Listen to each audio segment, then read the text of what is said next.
Hello and welcome students on my YouTube channel dancer. So बेटा आज हम देखेंगे एक अच्छा कंसेप्ट जो डायरेक्टली पूछे जाते हैं नीट के एग्जाम में। सो बेटा आज मैं लेके आया हूं आपके लिए टू पुली ब्लॉक प्रॉब्लम।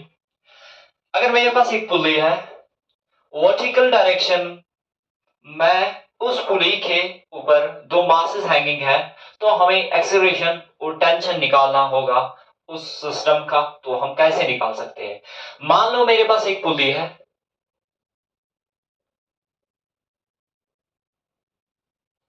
इसके वर्टिकल डायरेक्शन में मास m1 हैंग है और इस साइड में भी वर्टिकल डायरेक्शन में मास m2 हैंग है।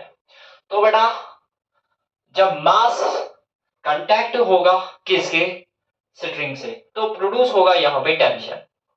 सो बेटा जब भी स्ट्रिंग किसी फिजिकल ऑब्जेक्ट के साथ फिजिकल कांटेक्ट में होगा तो उस वक्त उसमें टेंशन प्रोड्यूस होगा T। यहाँ पे मास m1 है, इसमें यहाँ पे स्ट्रिंग है, तो यहाँ पे टेंशन होगा इस वाले डायरेक्शन में। टेंशन हमेशा कौन सा फोर्स होता है बेटा? It is always force. Pushing force से कभी नहीं होता है, यहाँ पे भी टेंशन प्रोड्यूस होगा। तो बेटा अगर मान लो मास m1 ग्रेटर देन है m2 से, मैंने क्या बोला? मैंने बोला कि मेरे पास एक पुल्ली है, ऑन ईदर साइड इस पुल्ली के वर्टिकल डायरेक्शन में दो मासेस हैंगिंग है, मास m1 एंड मास m2। ठीक बेटा, इसके बाद बोला मैंने अगर मास m1 हेवियर है किसके, m2 से, मान लो ये ज्यादा है इसके मुकाबले में, मास m1 is greater then mass m2। सो मैं क्या लिखूंगा? m1 is greater than m2। तो बेटा जो ग्रेटर वाला मास होगा उसकी एक्सेलरेशन हमेशा डाउनवर्ड डायरेक्शन में होगी। तो बेटा जो लाइटर मास होगा उसकी डायरेक्शन अपवर्ड डायरेक्शन में होगी। तो बेटा हमें इस सिस्टम की एक्सेलरेशन निकालनी है और टेंशन निकालना है, तो हम कैसे फाइंड आउट कर सकते हैं? तो बेटा याद रखें, सिंपल सी ट्रिक है, जब भी दो मासेस हैंगिंग होंगे एक पुली के ऊपर, उन दो मासेस में से एक मास ग्रेटर होगा और एक क्या होगा, लाइटर। तो उस वक्त एक्सेलरेशन की फार्मूला बनती है a is equal to m1 minus m2 divided by sum of masses m1 plus m2। ठीक बेटा, मल्टीप्लाई करना है g, acceleration due to gravity. तो बेटा ये हमारी एक्सेलरेशन की फार्मूला है। तो बेटा यहाँ पे टेंशन की भी फार्मूला निकालनी है, तो टेंशन जो बनेगा वो 2 times of product of masses divided by sum of masses m1 plus m2 और मल्टीप्लाई करना है हमें किससे, एक्सेलरेशन ड्यू टू ग्रेविटी से। सो बेटा मैंने क्या बोला? मैंने बोला कि एक पुल्ली है, उसके ऊपर दो मासेस हैंगिंग है वर्टिकल डायरेक्शन में, एक मास बड़ा है और एक मास छोटा है। जो मास बड़ा होगा उसकी एक्सेलरेशन हमेशा डाउनवर्ड डायरेक्शन में होगी और जो छोटा होगा उसकी एक्सेलरेशन हमेशा क्या होगी, अपवर्ड डायरेक्शन में। तो स्ट्रिंग में टेंशन होगा प्रोड्यूस इस डायरेक्शन में और इस डायरेक्शन में। तो हमें इसकी सिस्टम की एक्सेलरेशन, इन ब्लॉकों की एक्सेलरेशन निकालनी, इस मास की एक्सेलरेशन निकालनी और इस मास की एक्सेलरेशन निकालनी है, और इसमें जो टेंशन प्रोड्यूस होगा वो भी निकालना है हमें। जो एक्सेलरेशन की फार्मूला आती है यहाँ पे वो होती है यहाँ पे ये m1 minus m2 divided by m1 plus m2 multiply g। ठीक बेटा, जो टेंशन प्रोड्यूस होगा, टेंशन के लिए फार्मूला जो बनती है यहाँ पे वो बनती है 2 times of m1 into m2 divided by sum of masses multiply by gravity. So बेटा इसके ऊपर हम एक अच्छा सा क्वेश्चन देखेंगे। हमें अगर एक्सेलरेशन निकालनी होगी और टेंशन निकालना होगा तो कैसे निकाल सकते हैं?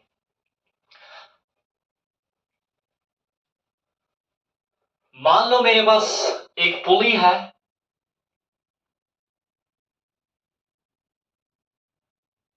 ठीक बेटा, इसके इस वर्टिकल डायरेक्शन में इस साइड में मास 3 kg है और इस साइड में मास 2 kg है। क्वेश्चन में बस इतना गिवन है। तो बेटा इसमें एक्सेलरेशन और टेंशन निकालो। तो बेटा जो टेंशन प्रोड्यूस होगा वो इस डायरेक्शन में निकलेगा, और जो इस ब्लॉक पे लगेगा वो इस डायरेक्शन में लगेगा। ठीक बेटा, मैंने सिंपल सी बात बोली कि अगर मैं हमारे पास एक पुली के ऊपर ऑन वर्टिकल डायरेक्शन में दो मासेस हैंगिंग होंगे, तो अगर उसमें उन दो मासेस में से एक मास बड़ा होगा और एक मास छोटा होगा, तो कंडीशन लिखिए यहाँ पे m1 is greater than m2। सो हमें सिंपल सी बात है, मैंने अभी फार्मूला बोली है, अगर हमारे पास दो मासेस होंगे, उन दो मासेस में से एक मास बड़ा होगा और एक मास छोटा, तो एक्सेलरेशन की फार्मूला जो बनेगी वो बनेगी m1 minus m2 divided by m1 plus m2 multiply g. इस फार्मूला को यूटिलाइज करके इनकी एक्सेलरेशन निकालेंगे। सो बेटा m1 का वैल्यू है 3 माइनस m2 का वैल्यू है 2 डिवाइडेड बाई m1 का वैल्यू आएगा 3, m2 का आएगा 2, प्लस करना है 2, मल्टीप्लाई करना है एक्सेलरेशन ड्यू टू ग्रेविटी का वैल्यू होता है 10। ठीक, जो एक्सेलरेशन का वैल्यू है 3 माइनस 2 डिवाइड वो 1 आएगा, डिवाइडेड बाई 3 प्लस 2 वो 5 आएगा, मल्टीप्लाई 10 मीटर पर सेकंड स्क्वायर। 5 1 जार 5 2 जार, जो एक्सेलरेशन का वैल्यू आएगा वो आएगा 2 मीटर पर सेकंड स्क्वायर।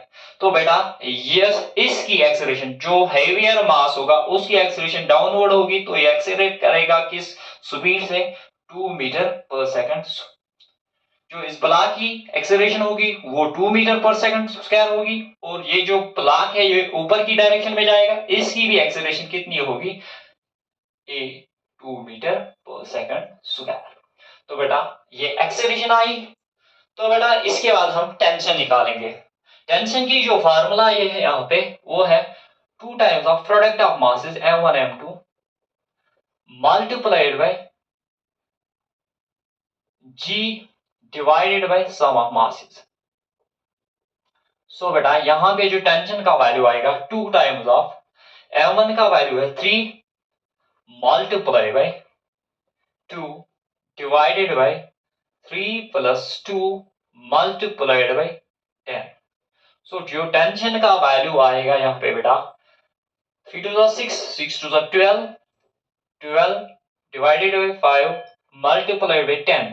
ठीक बेटा, और जो टेंशन का वैल्यू आएगा 5 1 जार 5 2 जार 10 12 टू 24 न्यूटन। सो बेटा ये टेंशन फोर्स आया यहाँ पे।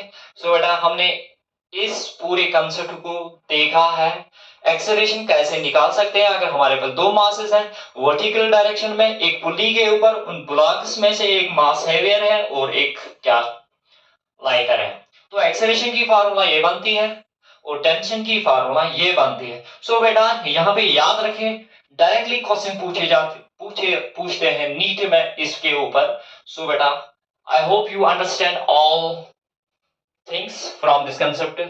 So stay tuned with me and thanks for watching. Have a nice